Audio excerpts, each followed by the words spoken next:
자, 여러분 안녕하세요. 언론영상학과의 탁진영 교수입니다. 벌써 오늘 13주차의 두 번째 수업을 시작을 할 건데 어느덧 기말이 다 되어 가네요. 그죠? 어차피 우리 기말고사는 15주차에 보기로 했으니까 잘 준비해서 봐주시기 바랍니다. 자, 자세한 내용은 여러분들이 공지사항을 보시면 됩니다. 그래서 그걸 참고하시면 되고, 시험 범위라든가 모든 것 공지사항에 올려드릴 테니까 그거를 참고하시면 돼요. 자, 이번 시간에는 규제대상 광고의 유형을 마무리 짓고 광고의 정의와 기능이라는 그 10번째 주제로 넘어갈 수 있을 겁니다. 그래서 그거 참고하시고 수강을 하시기 바랍니다. 자, 지난 시간에 우리가 규제 대상 광고의 9가지 유형 중에서 7가지 광고에 대해서 이제 말씀을 드렸고, 오늘 앞부분을 한번 살펴보고 이제 나머지 2개, 8번과 9번에 대한 그 광고에 대한 특성을 좀 살펴볼 생각입니다. 훨씬 낫네. 근데 불을 좀 켜니까 낫네요.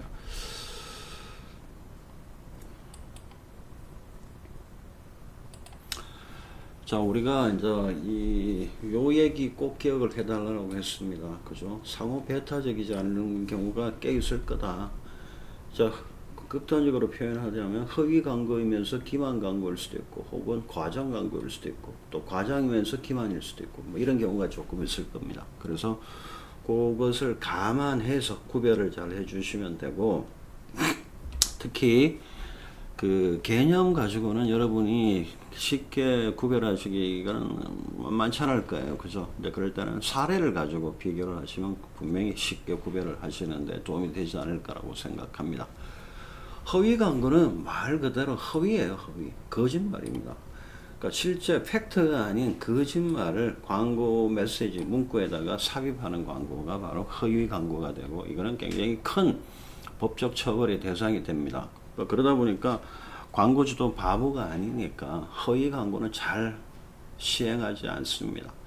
자, 어차피 본인들이 법정에 갔을 때는 몰랐다, 의도하지 않았다라고 이야기를 하겠지만 실질적으로는 다 의도적으로 허위를 밝히는 겁니다.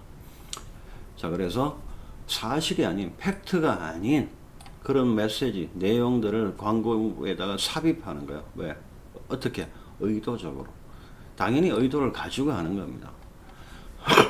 자, 그래서 특성이 뭐냐 하면 거짓말이다, 가짜다라는 것을 입증을 할 수 있는 거예요. 충분히 팩트이기 때문에 팩트 체크를 해보면 기다 아니다, 맞다 틀리다, 이건 쉽게 우리가 판단할 수가 있습니다. 그래서 처벌하기도 굉장히 쉬워요.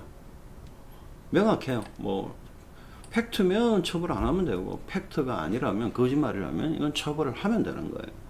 자, 사례를 봅니다. 자, 특정한 홍삼의 성분이 없는데도 불구하고 있다고 한 건 뭡니까? 없는데 있다고 한 거니까 이건 거짓말이에요. 허위예요. 또 원산지가 국내산이 분명히 아닌데 국내산인 것처럼 하는 광고, 이건 뭡니까? 허위예요. 거짓말이에요. 이거는 굉장히 강한 처벌의 대상이 됩니다. 자, 두 번째 사례를 한번 보시면, 자, 분양 광고를 하는데 한강이 너무 잘 보인다, 모든 집에서 한강이 다 보인다고 했는데 실상은 뭡니까? 하나도 안 보여. 그럼 어떻게 됩니까? 이거는 허위 사실이에요. 그러면 허위 광고가 되는 겁니다. 거짓말이에요, 거짓말. 어차피 이 사람들이 몰랐겠어요? 당연히 알죠. 의도적으로 거짓말을 전달하는 광고는 허위 광고고, 이건 당연히 강한 처벌을 받아야 되는 겁니다. 거짓말을 한 거니까. 누구를 상대로? 공공의 사람들. 광고는 공공성을 띱니다. 거짓말하면 안 돼요. 그죠? 근데 우리 수용자들, 소비자들한테 거짓말을 했으니까 당연히 처벌을 받는 겁니다. 자, 두 번째, 과장 광고는 참 이게 상대적이에요. 어떤 사람한테는 굉장히 과장이 크다고 느껴질 수가 있고, 또 어떤 사람한테는 별로 과장 아니다, 별거 아니다라고 받아들일 수가 있어요. 그래서 굉장히 요거는 애매한 성격을 분명히 가지고 있습니다. 왜? 과장이라는 것은 상대적으로 느낌이 달라질 수 있단 말이에요. 자, 결국 이 과장 광고는 과장이 좀 심하다, 덜하다, 그래도 결국 소비자를 현혹시킬, 속일 가능성이 커요. 그렇기 때문에 과장 광고도 규제의 대상이 되어야 되는 게 마땅한 겁니다. 자, 그런데, 자, 우리가, 자, 요 개념이라든가 특성을 봐서는 과장 광고의 정확한 속성을 이해하기는 어려워요. 사례를 보시면 훨씬 쉽다라고 했습니다. 우리가 흔히 허풍 광고하고 과장 광고는 별개로 취급을 합니다. 물론, 과장 광고의 한 형태예요. 허풍이라는 것은. 뻥을 치는 거예요, 뻥을. 근데, 일반적으로 우리가 이제 허풍이라는 것을 쉽게 알아차린다면 이거는 크게 문제가 되지 않아. 왜? 소비자들이 현혹을 쉽게 안 당하니까 큰 문제가 없는 거예요. 자, 그죠? 자, 예를 들어서 변비약을 먹은 모델이 몸이 가벼워져서, 화장실을 갔다 왔으니까 몸이 가벼워진단 말이야. 그래서 하늘을 날아간다. 이거는 누가 봐도 허풍이야, 뻥이야, 뻥. 이건 누구라도 다 그냥 대충 알아서 감안해서 받아들일 정도는 되는 거예요. 요 정도라면 처벌을 안 받을 확률이 굉장히 높습니다. 왜? 사람들이 쉽게 이건 허풍이라고 받아들일 수가 있는 거예요. 근데 자, 햄버거 패티가 사진에는 굉장히 크고 두껍게 나왔는데 실제는 굉장히 작다면 그건 어떻게 됩니까? 이거는 소비자들을 굉장히 현혹시킬 가능성이 커요. 그러면 이런 2번 같은 경우에는 당연히 어떻습니까? 처벌의 대상이 되어야 되는 겁니다. 자, 또 화장품 광고 두 번째. 한 번 바르면 10년은 젊어진다. 물론 10년은 젊어진다는 표현이 약간 과장됐다라고는 누구도 쉽게 확인할 수 있어요. 어렵지 않아. 그런데 자, 소비자에 따라서는 이게 과장의 정도에 대해서 받아들이는 게 다르단 말이야. 특히 남자는 그냥 이건 거짓말이다. 혹은 너무 뻥이 세다. 이렇게 허풍이라고 받아들일 수도 있겠지만 여성 같은 경우는 어떻습니까? 피부에 목수성 걸잖아요. 그렇다면 이분들한테는 이걸 믿고 싶어요. 결국 현혹의 가능성이 굉장히 높은 거야. 그럼 처벌할 수 있다는 얘기야. 물론 화장품의 사례 같은 경우는 애매하긴 하지만 이거는 법적인 판단을 받게 되면 분명히 판사는 이거는 과장이 심하다. 소비자를 현혹시킬 가능성이 크다라고 판단을 할 겁니다. 자, 그러다 보니까 배타성을 지닌 절대적인 표현, 뭐 최대, 최고, 최초, 제일 이런 표현은 명확한 증거, 팩트로 뒷받침, 근거가 있지 않고서는 항상 과장이나 혹은 기만에 속이려는 그런 광고에 해당이 되기 때문에 처벌의 대상이 됩니다. 그래서 이런 표현들, 절대적인 표현, 이런 표현들은 함부로 쓰는 게 아닙니다. 이건 쓰게 되면 분명히 근거를 제시하라는 요청을 받을 수밖에 없고, 그러면 세계 최초, 국내 최초 이거를 입증하기는 정말 어려워요. 제일 좋다. 이것도 입증하기 어렵습니다. 그러다 보면 처벌을 받을 수밖에 없어요. 그래서 이런 표현들은 광고에서는 안 씁니다. 안 써야 되고, 만약 쓴다면 이건 굉장히 위험한 표현입니다. 자, 세 번째. 자, 가장 처벌을 많이 받는 것은 기만 광고입니다. 그리고 또 사례도 굉장히 많고, 허위면서도 이건 기만에 해당될 수가 있고, 과장이면서도 기만 광고가 될 수 있는 거야. 결국 의도적으로 사람들한테 착각을 유발해서 현혹하는 광고는 다 기만, 속이려는 의도, 기만을 하려는 의도를 가지고서 소비자를 현혹시킨다. 이거는 다 기만 광고에 해당이 돼요. 자, 과장이 심하면 이것도 기만의 가능성이 큰 거고. 하여튼 사실과 다른 팩트가 아닌 건 허위 광고를 쓰더라도 이거는 기만 광고의 일종이 되는 거예요. 그래서 그 허위 과장 광고와 기만 광고는 선을 딱 부러지게 이분법적으로 이거는 이거고 저거는 저거다 이렇게 딱 분리해서 말씀드리긴 참 애매한데, 일단 속이려는 의도를 가지고 사람들한테 착각을 유발할 가능성이 있다. 이거는 뭡니까? 이거는 굉장히 기만적이에요. 속이려는 의도가 너무 명백하단 말이야. 결국 광고주와 소비자 사이에 신뢰의 의무를 저버리는 행위니까 이거는 처벌 혹은 규제의 대상이 되어야 되는 게 마땅한 거예요. 그래서 광고 규제에서 가장 많은 대상이 되는 게 바로 기만 광고고. 자, 다시 한번 말씀을 드립니다. 기만 광고지만 이게 과장의 성격을 가질 수도 있고 허위의 성격을 가질 수도 있는 거야. 일단 핵심은 이거야. 의도적으로 기만 행위를 하는 거. 결국 기만을 한다는 얘기는 속이게 되는 거. 사람들을 그죠? 착각을 유발하고 해서 현혹시키는 광고는 다 기만 광고라고 봅니다. 자, 사례 봅니다. 보험 상품을 팝니다. 팔 때 항상 보험은 뭡니까? 약관을 잘 보셔야 돼요. 자, 보험금을 안 주는 경우가 예외 조항들이 약관에 다 들어가 있습니다. 근데 정말 이 사람들이 보험을 제대로 그 정보 전달을 한다면 약관을 더 강조해 줘야 돼요. 왜? 예외 조항이 굉장히 중요한 거야. 근데 요즘은 이게 많이 시정 명령을 받기 때문에 좀 괜찮은데, 과거에는 보험 상품 팔게 되면 항상 보험에 그 보험을 보상해주는 장점만 추구하고 얘기하지, 이런 부분 예외 조항, 약관에 대한 얘기는 거의 안 했습니다. 이거는 뭡니까? 아예 속이려는 거야. 사람들한테 이런 게 있다는 것을 아예 빠뜨리고 전달을 하려는 거야. 왜? 그래야지만이 보험을 많이 가입하니까. 자, 이런 경우는 이건 무조건 기만 광고예요. 또 건강보조식품 굉장히 많이 이게 처벌의 대상이 됩니다. 우리 제품을 구매하면 완전히 만병통치약처럼 이야기해. 자, 근거도 없어. 이건 뭡니까? 허위 광고일 수도 있고 기만 광고예요. 그러니까 근거 없는 단정적인 표현들. 우리 제품을 먹게 되면 뭐 무릎도 좋아지고 신장도 좋아지고 뭐도 좋아지고 뭐도 좋아지고. 자, 그런 약은 세상에 없습니다. 그죠? 그렇다면 이거는 무조건 기만해요. 입증할 수가 없어. 자, 그렇게 이해하시면 되고.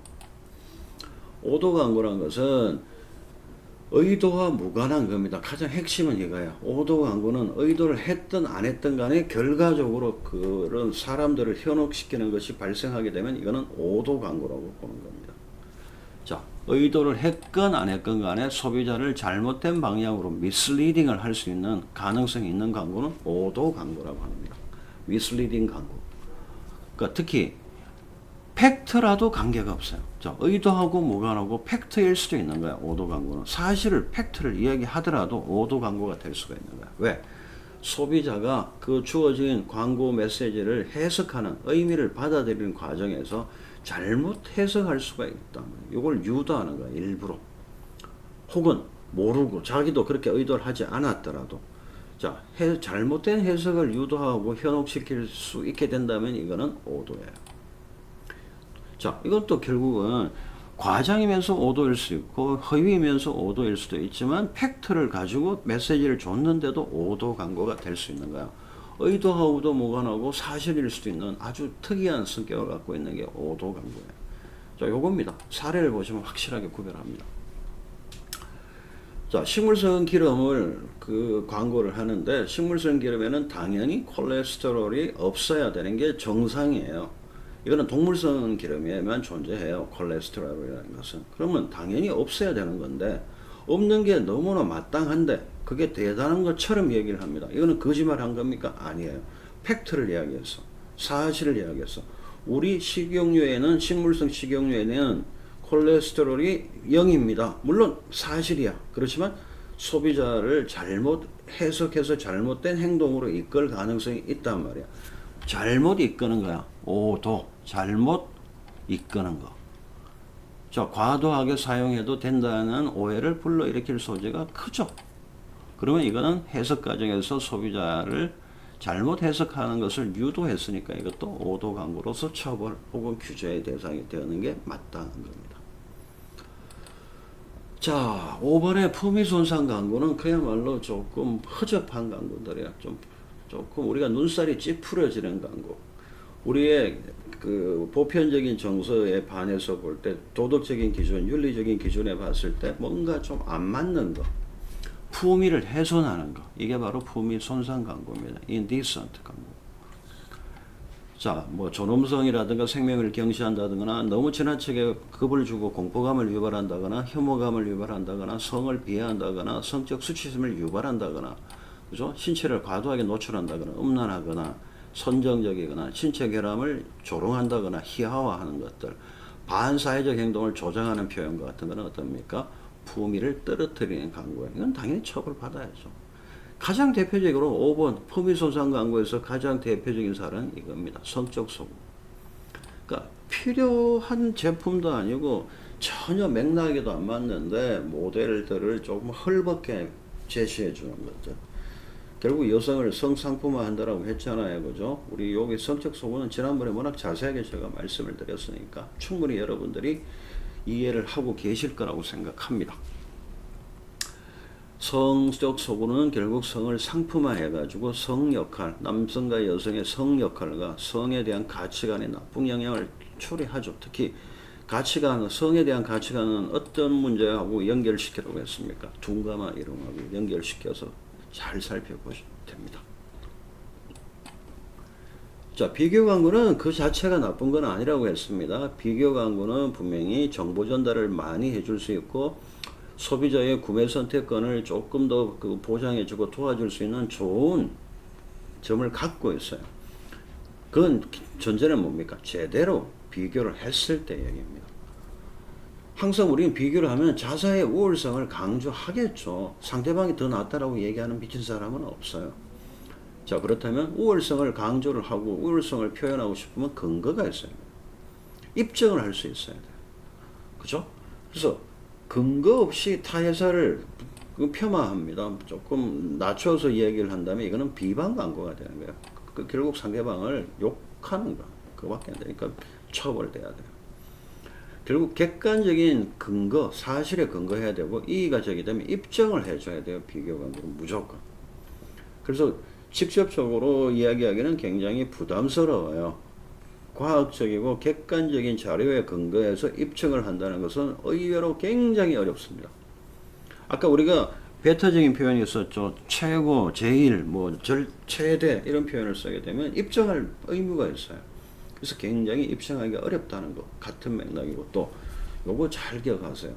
비교를 할 때는 같은 등급, 같은 정도의 레벨을 비교를 해야 되는 거지. 지난번에 예를 든 것처럼 2000cc하고 5000cc를 비교하는 것은 굉장히 비겁하고 야비한 짓이에요.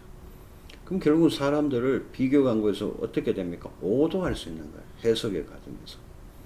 그러니까 오도 광고가 되는 거예요. 그러면 당연히 규제의 대상이 되어야 되는 거예요. 자, 그런데 유형은 이제 직접적으로 비교하거나 간접적으로 상대방의 브랜드나 그 회사의 이름을 명시하지 않는 게 간접 비교입니다. 자, 서구 사회에서는 이 직접 비교 광고가 굉장히 많아요. 그렇지만 국내는 여러 가지 이유가 있는데 특히 우리는 입증의 부담도 되고, 자, 두 번째, 유교적인 전통이 강하기 때문에 대놓고 상대방을 비난하는 것은 그렇게 사람들이, 소비자들이 싫어해요. 치사하다는 생각을 많이 가지기 때문에 그래서 잘 안 합니다. 그래서 주로 국내는 자사의 기존 모델 이런 표현을 써요. 이거는 절대로 그러니까 처벌의 대상이 될 이유가 없는 거예요. 그죠? 그런 거다. 그러니까 비교 광고는 원래 본질적으로는 괜찮은 건데 이건 전제가 뭐냐면 제대로 할 때 얘기해요. 자, 비방 광고는 자, 근거 없이 중상모략합니다. 비방을 합니다. 배타적인 표현을 막 씁니다. 이거를 사용하는 거. 경쟁사를 항상 욕보이는 거죠. 이게 바로 비방 광고인데 이거는 무조건 어떻게 됩니까? 처벌해야 돼요.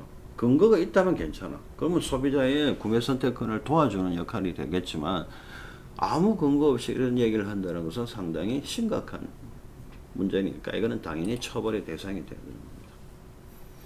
자, 여기까지 우리가 지난 시간에 살펴봤고 이번 시간에 자, 8번 모방, 표절, 복제 광고부터 시작을 하겠습니다. 자, 모방, 표절, 복제 다 의미가 다릅니다. 모방은 컨셉이나 아이디어를 빌려와서 사용하는 거예요.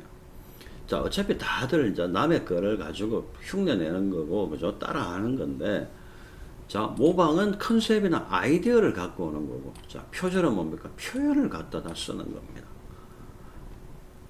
아이디어보다는 표현. 자, 표현은 어떻습니까? 이거는 명확하게 확인할 수 있어요. 남의 거다, 창의적인 거다. 근데 아이디어는 참 이게 판단하기가 애매해요. 그러니까 심정은 있는데 물증이 없는 경우가 굉장히 허다합니다. 모방 광고는. 자, 그래서 모방 광고는 처벌하기가 참 힘들어요. 근데 표현은 어떻습니까? 이게 명확하게 표현이 드러나 있기 때문에 이게 표절이다, 자, 남의 거다, 네 거다, 창의적인 거다 구별하기가 쉽고 판단하기가 쉬워요. 그래서 주로 표절 광고 많이 규제합니다. 이거는 쉽게 우리가 확인할 수 있어. 이거는 아무리 심정이 있더라도 명확한 구체적인 증거를 제시하기가 참 힘들어요. 아이디어를 빌려왔는지 분명히 빌려온 것 같은데 거의 똑같은 아이디어인데 컨셉인데 그렇지만 그거를 입증하기는 힘들어요. 그죠? 구체적으로 드러나 있는 게 없으니까. 컨셉이란 것은 어차피 굉장히 추상적인 거잖아. 컨셉이란 것은 주제 같은 거니까. 광고의 방향성, 주제. 자, 그렇다면 이거는 뭐 재판을 하게 되면 무슨 소리 하냐, 이건 내가 생각해낸 거다. 뭐 그래서 막 주장을 하다 보면 그거를 뒤집기가 굉장히 힘들어요. 그래서 모방 광고는 처벌하기가 참 힘들어요. 자, 복제 광고는 이거는 뭐 잘 없는데 그대로 뺏기는 거예요. 그죠? 거의 틀리지 않고 거의 그대로. 그러니까 표절과 복제 광고는 처벌하기가 용이하고 당연히 처벌을 하는데 주로 표절 광고가 주로 처벌의 대상이 됩니다. 요 세 개 중에 모방, 표절, 복제 광고 중에서는 표절이 가장 많이 처벌을 받는다라고 보시면 됩니다. 모방 광고는 잘 안 해요. 이건 누가 봐도 너무 명확하기 때문에. 단 이런 경우가 있습니다. 국내의 광고는 잘 모방을 못하겠죠. 감히 복제 광고. 복제 광고. 복제는 그대로 똑같이 만든 클론을 만든다는 뜻이니까. 그런데 해외 광고를 복제하는 경우는 가끔씩 있습니다. 설마 이 광고를 어떻게 알까, 우리나라에서.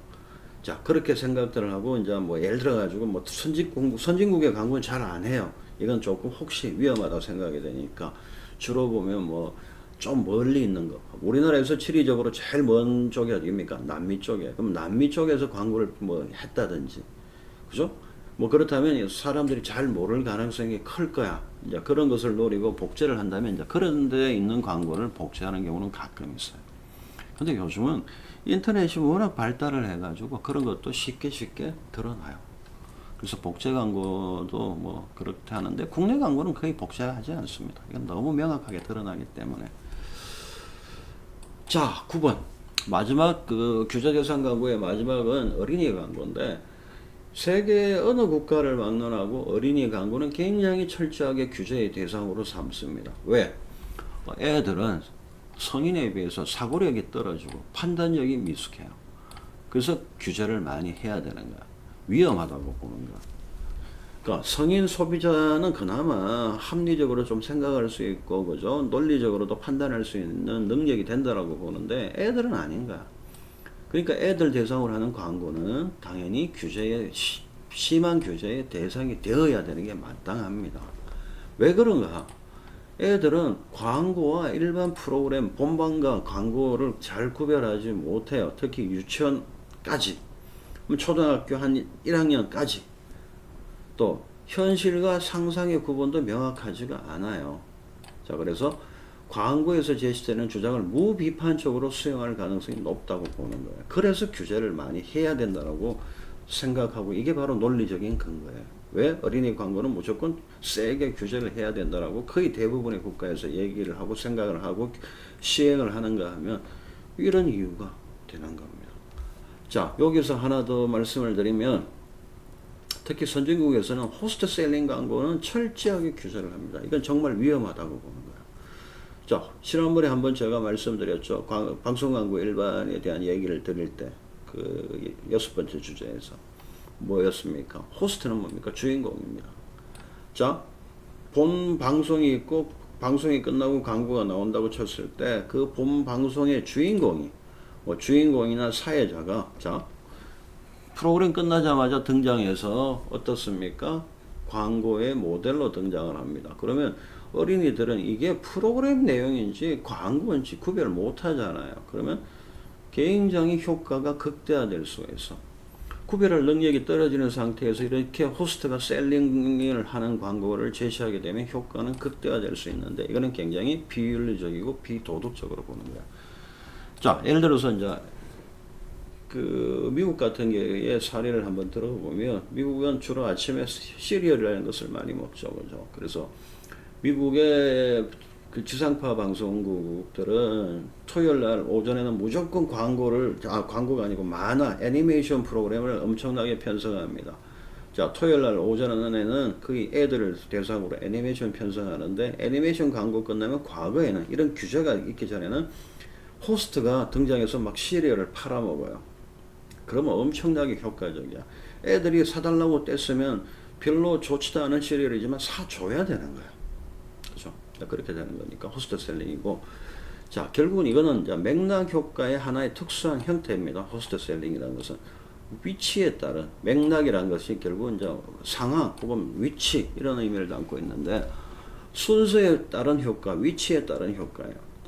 그러니까 호스트 셀링이 왜 효과적인가? 맥락 효과가 발생한다고 믿기 때문에 순서에 따라서 위치에 따라서 광고 효과가 더 커지게 나타날 수가 있다고 보는 거야. 자, 그래서 우리가 지난번에 방송 광고 얘기할 때도 말씀드렸습니다만은 프로그램 끝나자마자 막바로 이어지는 광고가 가장 효과적이라고 했습니다. 첫 번째, 두 번째. 프로그램 끝나자마자 처음으로 이어지는 광고. 그 위치, 그 순서가 가장 효과적이에요. 그러니까 기억 안 나시면 그 글로벌 스탠다드 GS 제도의 핵심은 이거라고 했던 기억이 한번 되새겨 보시기 바래요. 뭐 이건 어차피 참고 사항이니까 그죠? 뭐 참고만 해 주시면 됩니다. 자, 이렇게 해서 9번째 주제인 규제 대상 광고의 유행에 대해서 우리가 살펴봤고, 자, 이제는 이제 10번째 주제로 넘어가겠습니다. 자, 10번째 주제에서는 광고의 정의와 기능에 대한 얘기입니다.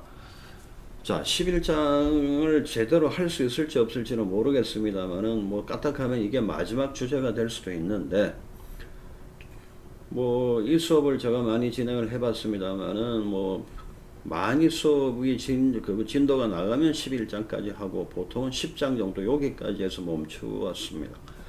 그래서 광고의 정의와 기능인데, 자, 교재는 10장을 참고하면 된답니다. 자, 일단 광고의 정의에 앞서서 광고학이라는 것에 대한 얘기부터 좀 드리겠습니다. 지난번에 제가 뭐 광고의 활동과 광고 현상의 차이점에 대해서 한번 말씀을 드린 적이 있는데 다시 한번 그 정리를 할게요. 광고 활동이라는 것은 우리가 흔히 말하는 미시적인 활동이에요. 광고 제작이라든가 광고 기획이라든가 조사라든가 혹은 뭐 매체라든가 이런 거와 관련된 여러분들이 흔히 생각하는 광고와 관련된 활동들, 이 모두가 바로 광고 활동이에요. 자, 이 광고 활동이 집약되고 종합되어 가지고 뭡니까? 사회에 미치는 영향력, 뭐게 뭡니까? 광고 현상이라고 했습니다. 제가 8장 광고의 사회적 영향력과 책임을 이야기할 때 활동과 현상을 구별해 드렸잖아요. 그죠? 그렇게 본다면 결국 광고학이라는 것은 미시적인 광고 활동과 이 광고 활동의 결과가 거시적으로 사회에 미치는 현상 혹은 영향력, 요 두 개가 다 광고학의 전체 연구의 대상이 된다라고 보시면 됩니다. 자, 그래서 광고 활동은 굉장히 미시적인 활동이에요. 목적 의식적인 정보 전달 행동이에요. 자, 효과를 극대화하기 위해서 굉장히 전문적으로 개발되고 의도적으로 그죠? 제시되는 그런 여러 가지 활동들을 광고 활동이고, 광고 현상은 이게 다 집약돼 가지고 그죠? 다시 한번 정리를 합니다. 종합화돼서 그죠? 그 사회 현상의 하나로서 형성되는 거고, 이게 바로 광고 현상이에요. 그래서 미시적 측면의 광고 활동과 거시적인 차원에서의 광고 현상 두 개가 결국은 광고학의 연구 대상이다라고 보시면 돼요. 자, 두 번째. 자, 광고와 관련해 가지고 과거부터 지금까지 오랫동안 그 논란이 되는 논쟁거리가 되는 주제가 하나 있어요. 광고가 과학이냐 기술이냐, 여기에 대한 논쟁은 지금도 일부 학자들 사이에서는 여전히 이루어지고 있는데, 특히 광고학이라는 이 학문 자체가 굉장히 실용적인 학문입니다. 그러다 보니까 학문적인 가치가 좀 떨어지지 않느냐라는 기존 학문을 전공하시는 분들이 그렇게 얘기를 많이 해요. 너무 실용적이다, 이거는 학문으로서의 연구 가치가 별로 없지 않느냐. 물론 이건 잘못된 생각입니다. 세상의 모든 것은 연구할 가치가 있어요. 연구를 통해서 우리는 뭘 하려고 학문을 하는 겁니까? 사람들한테 뭔가 도움을 주기 위해서 우리가 자세히 공부하고 연구하는 거예요. 그렇다면 아무리 이게 이론적인 학문이든 실용적인 학문이든 간에 결국 제대로 연구를 해야지만이 일반 국민들한테, 시민들한테 도움을 줄 수 있는 거예요. 자, 그래서 이 논쟁에 대한 결론을 먼저 제시해 드린다면 결국 이겁니다. 제작과 관련된 거는 무조건 기술이에요. 이건 굉장히 뭐 테크닉이에요, 테크닉.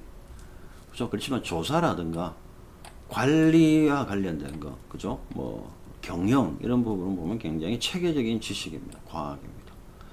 자, 그렇게 따진다면 자, 실용 학문이기 때문에 기술도 있어야 되고 과학적인 체계적인 그죠? 체계화된 지식도 있어야 되는 거예요. 자, 광고학도 그렇고 언론 영상학도 마찬가지입니다. 언론 영상학도 거의 비슷하게 이런 논쟁의 대상이 많이 되어 왔네요. 근데 왜? 실용 학문이기 때문에. 자, 영상을 제작하는 것은 뭡니까? 기술입니다. 그렇지만 영상을 잘 제작하려면 기획도 잘해야 되고, 그죠? 뭐 전반적인 흐름도 알아야 되고, 스토리텔링 잘해야 되고, 그죠? 그 사회적인 트렌드도 알아야 되고, 그런 것은 뭡니까? 과학적인 지식을 도움을 받아야 돼요. 그래서 영상과 관련해서 말씀을 드린다면 참고로 영상을 잘 찍으려면 기술만 좋아서는 안 돼요. 그죠? 가장 핵심은 뭡니까? 영상 제작과 관련된 분야는 크게 세 개입니다. 기획, 촬영, 후반 작업. 자, 촬영과 후반 작업은 뭐야? 기술적인 요소예요. 근데 영상의 생명력, 결국 영상이 좋다 나쁘다를 만들 수 있는 그 결과를 만들어낼 수 있는 원천은 뭐냐면 기술이 아니에요. 기획입니다. 기획. 결국 창의성입니다. 그러면 여러분들이 그 창의성을 어디에서 얻을 수가 있는 겁니까? 많은 독서량과 그 관련 분야에 나와 있는 많은 이론들을 여러분이 아신다면 굉장히 기획을 잘하는 데 도움을 주는 거예요. 단순하게 언론 영상학이나 광고학문에 관련된 지식과 이론이 아니고 다양한 사회과학 분야의 다양한 전공에 관련된 지식과 이론 지식이 갖고 있어야 돼요. 그렇다면 기획을 굉장히 더 창의적으로 잘 할 수가 있는 거예요. 자, 그렇게 이해를 합시다. 자, 이번 10장의 가장 중요한 테마 중에 하나죠. 광고의 정의. 자, 크게 제가 여기에서는 세 가지의 정의를 소개할 겁니다. 1번은 마케팅의 시각에서 보는 광고. 자, 2번은 커뮤니케이션 시각에서 보는, 결국 광고학에서 보는 광고의 정의. 자, 세 번째는 이 두 가지를 종합해서 마케팅 커뮤니케이션에서 보는 광고의 정의. 자, 그렇다면 결론은 1번, 2번, 3번 중에 어느 게 가장 여러분들한테 제가 강조하고 싶을까요? 당연히 이겁니다. 3번. 광고는 마케팅의 한 수단이지도 않고 커뮤니케이션만이 존재하는 것도 아니고 광고 커뮤니케이션과 마케팅이 같이 묶여져야 돼요. 종합돼야지 광고의 정말 본질적인 속성을 이해하실 수가 있는 겁니다. 그래서 광고는 마케팅 커뮤니케이션적인 시각에서 살펴보시는 게 정답이라고 표현하기는 좀 그래요. 이게 바람직해요. 자, 그래서 일단 그 마케팅 시각과 커뮤니케이션, 그러니까 광고학적인 시각의 차이점을 비교해 드리고, 그래서 왜 이게 문제가 있기 때문에 마케팅 커뮤니케이션의 시각에서 광고를 바라봐야 되는가, 그 얘기를 드릴 겁니다. 자, 마케팅 학회에서 이제 봅니다. 학회 차원의 정의니까 이게 공식적인 정의예요. 마케팅에서는 광고를 이렇게 보자는 얘기야. 광고는 명시된 광고주. 자, 광고주가 누군지 명시가 돼서 알 수 있어. 아이디어, 제품, 서비스. 이건 뭡니까? 광고의 대상입니다. 자, 광고의 대상은 제품만 있는 게 아니에요. 생각, 아이디어도 충분히, 뭐 정책 같은 것도 광고의 대상이 돼요. 또 물건, 제품, 그리고 서비스. 예를 들어 가지고 보험이라든가 금융이라든가 뭐 여행이라든가 이건 뭡니까? 서비스예요. 제품은 아니잖아. 자, 자, 확인할 수 있는 광고주가 아이디어, 제품, 서비스를 유료 형식입니다. 돈을 내고 하는 겁니다. 비인적 제시, 이건 뭡니까? 매체를 사용하는 거예요. 사람이 아닌 제시, 매체를 사용해서 전달하는 촉진의 한 형태이다 라고 보는 거예요. 자, 요 정의에 담겨 있는 핵심적인 내용들 한번 볼게요. 돈 낸다. 돈 내고 하는 거잖아. 그죠? 매체를 사용한다. 그죠? 그리고 광고의 대상은 아이디어, 제품, 서비스 세 개구나. 그리고 광고주는 항상 우리가 확인할 수가 있다. 내가 비싼 돈 내고 하는데 누가 이 광고를 하는지, 뭘 광고하는지는 알려줘야죠. 예, 죄송합니다. 자, 그래서 요 네 가지의 특성을 갖고 있는 게 바로 마케팅의 시각에서 보는 광고인데, 자, 이 마케팅의 시각에서 광고를 정의 내리는 것은 너무 범위가 좁아요.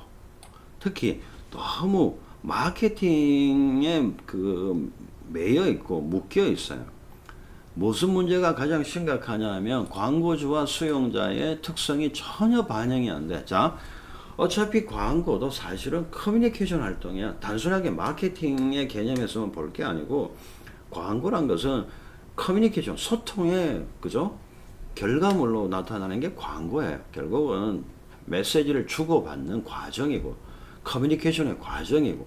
자, 그렇다면 그 소통과 커뮤니케이션의 주체가 있단 말이야. 송신자인 광고주와 수용자인 소비자가 있어요. 이 두 사람 사이에 관계가 드러나야 돼요. 이게 전혀 드러나 있지 않아. 또 이 사람들이 얘기한 그 내용 특성, 핵심적인 내용 네 가지 중에서 유료 형식을 무조건 취하는 것도 아니에요. 사실은 공익 광고 같은 건 돈 안 내고 합니다. 또 광고의 주체를 너무 기업에만 한정을 하고 이윤 추구에만 국한하는 게 아닐까. 기업 광고는 뭡니까? 제품 팔아먹기 위한 거 아니에요. 그죠? 이미지를 좋게 만드는 게 기업 광고예요. 제품 광고하고 완전히 다른 차원의 광고입니다. 기업 광고란 거. 그리고 후보자 광고는 뭡니까? 기업이 하는 거 아니에요. 후보자가 하는 거예요. 정치적인 목적을 가지고. 자, 그래서 이런 것을 다 종합을 한다면 그러므로 삼각형입니다. 단순하게 마케팅의 하나의 수단, 아주 작은 수단으로 접근할 게 아니라 커뮤니케이션이라는 측면에서, 그죠? 광고주와 수용자의 특성을 반영해주는 커뮤니케이션의 측면에서 접근할 필요성이 분명히 제기가 돼요. 그죠? 자, 그렇다면 두 번째 시각. 광고 커뮤니케이션, 결국 광고학입니다.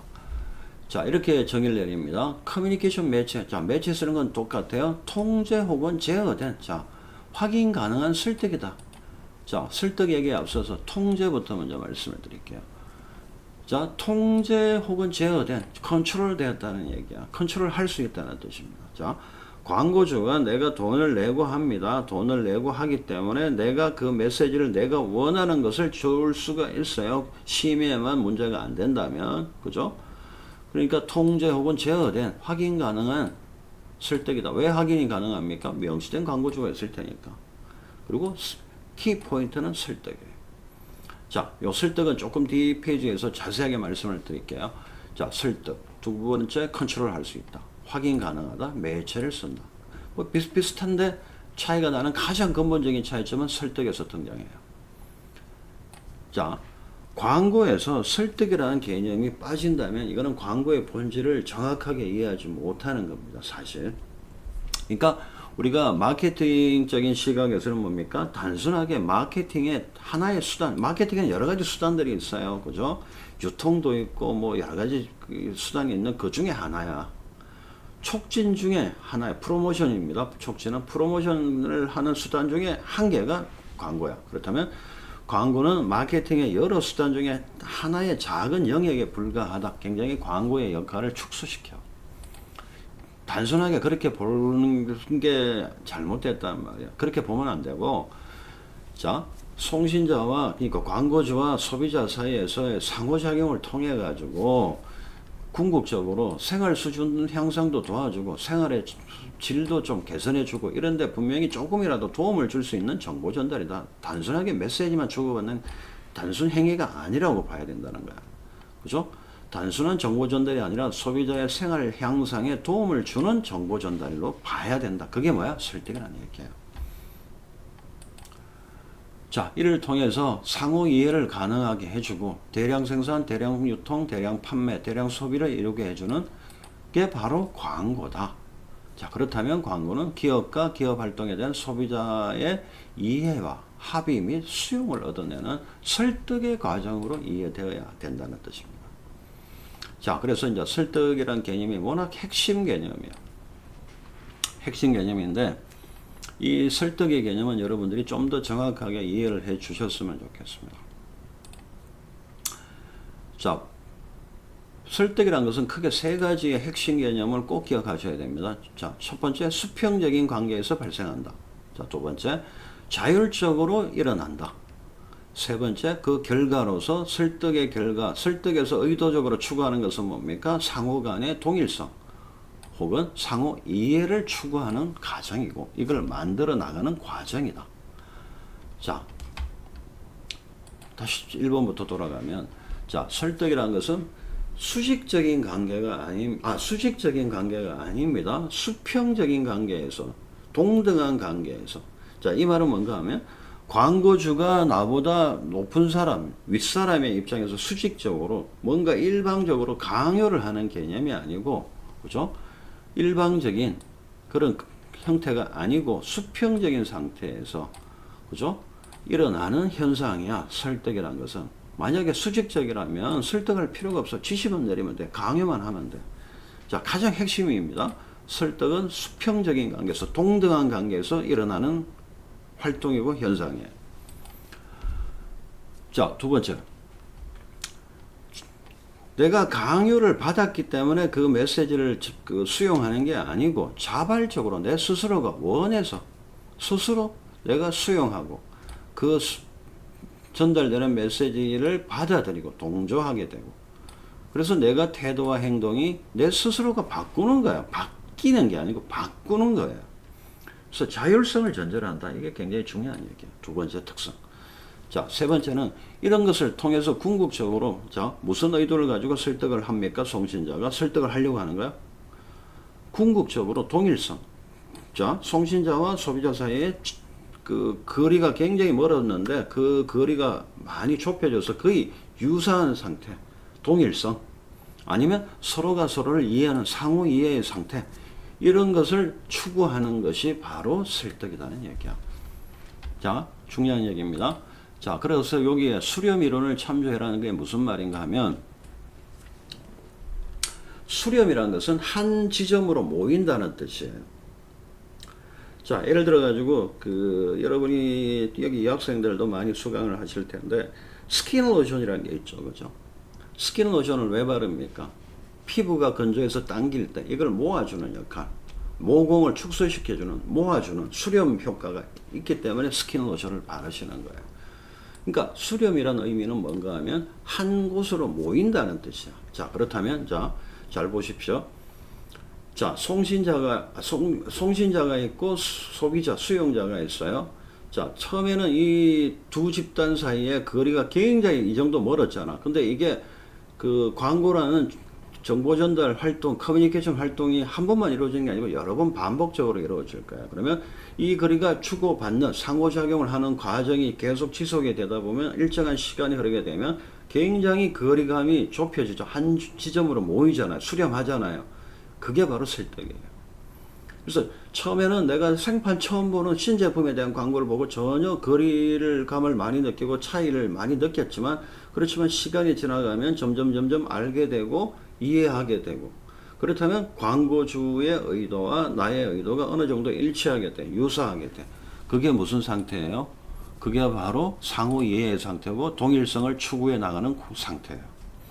자, 이렇게 이루어지는 것이 바로 설득이다. 자, 설득이라는 것이 단순하게 그냥 뭐 메시지 주고받는 행위 자체가 설득이 되는 건 아니에요. 설득이라는 것은 이런 세 가지의 특성을 갖고 있는 굉장히 복잡하고 중요한 현상 중에 하나입니다. 자, 우리가 가장 쉽게 표현하자면 제가 제일 좋아하는 표현인데, 설득이라는 것은 꼬시는 겁니다. 남자가 여자를 꼬시고 여자가 남자를 꼬시고 광고주가 소비자를 꼬시는, 그게 바로 설득인데, 그 꼬신다는 의미에는 이게 다 포함이 되어 있는 거예요. 1번, 2번, 3번이 다 포함이 되어 있는 복잡한 개념이야. 자, 여기도 보시면 마케팅 측면에서의 설득은 뭐 이런 의미다. 그죠? 우리 제품이 소비자가 가진 문제에 대한 최선의 해결책이라는 인상을 계속 전달해서 소비자가 그걸 수용해 가지고 구매 결정을 유발하려는 의도적인 과정이다. 굉장히 복잡다 그러죠. 잊어버리십시오. 그러니까 뭐 이렇게 그게 같은 얘기인데 너무 이걸 관념적으로 써놨네요. 그죠? 뭐 하여튼 그런 의미예요. 여기 보시면 소비자가 가지는 문제에 대한 최선의 해결책, 해답이라는 게 무슨 말인가 하면, 항상 우리는 그 현실의 문제점을 인식해야지만이, 그죠? 현 상황에 대한, 현실에 대한 문제점을 인식해야지만이 제품을 구매해야 되겠다는 구매 욕구가 발생합니다. 쉽게 말해가지고 내가 날씨가 굉장히 더워, 요즘 덥잖아요. 이 더운 날씨에 갈증이나, 자, 그러면 뭡니까? 현실에서 내가 무슨 욕구를 느껴요? 문제점이 뭐야? 목이 마르다는 문제점. 그럼 어떤 욕구가 생겨요? 뭔가를 시원한 그거 뭐 청량 음료를 마시고 싶다는 욕구가 있어요. 그 욕구를 충족할 수 있는 수단은 뭐예요? 마트에 가서 음료수를 사서 마셔야 돼. 그게 바로 뭡니까? 구매 설득, 구매 결정이에요. 그러니까 항상 소비자 입장에서는 문제점이 있어야지만이 그 문제를 해결하기 위해서 구매 욕구가 형성되는 겁니다. 자, 내가 완벽한 상태라면 뭔가 새로운 뭔가 서비스라든가 새로운 제품을 전혀 필요하게 느끼질 않습니다. 그렇다면 구매 욕구는 형성될 수가 없잖아요. 그죠? 그런 거예요. 자, 그런데 이 정의는 뭡니까? 설득은 참 맞는 얘기 같은데 범위가 너무 좁고 가장 문제가 뭐야? 마케팅이 전혀 언급이 안 되어 있어요. 어차피 광고는 광고로서 존재하는 게 아닙니다. 기업 전체 입장에서 본다면 마케팅의 한 수단이 광고예요.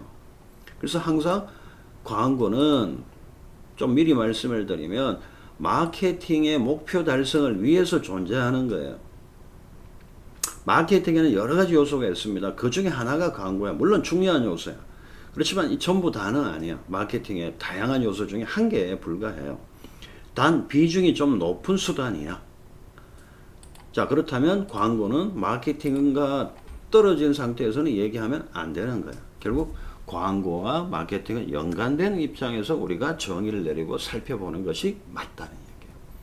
자, 그렇다면 자, 미리 말씀을 드리면 마케팅의 목표가 있을 거고 광고의 목표가 있다고 칠게요. 그러면 이 두 개는 어때요?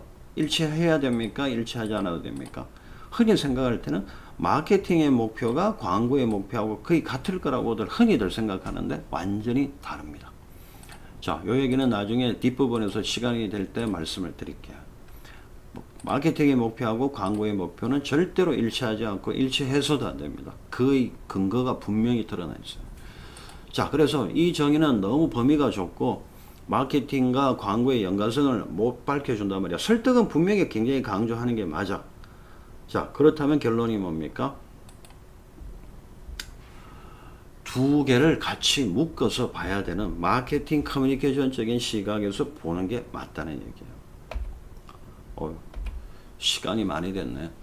자, 그래서 오늘 제가 그 광고의 정의의 이제 종합적인 시각에 대해서는 이제 말씀을 드리지를 못했는데, 요건 다음 시간에 이어가겠습니다. 하여튼, 그 마케팅적인 시각에서 보는 정의, 커뮤니케이션적인, 결국 광고학에서 바라보는 정의, 요 두 개의 차이점을 분명히 이해하셔야 되고, 여러분들이 설득을 정확하게 이해를 좀 해주시기 바랍니다. 광고의 본질은 설득입니다. 그리고 설득이라는 것은 항상 의도적으로 발생하는 행위고 현상이고 활동입니다. 그 의미를 잘 구별해 주시면 좋지 않을까라고 생각합니다. 예. 자, 이렇게 오늘도 여러분 그 강의 들으시느라고 수고하셨고 고생하셨습니다. 감사합니다. 안녕히 계십시오.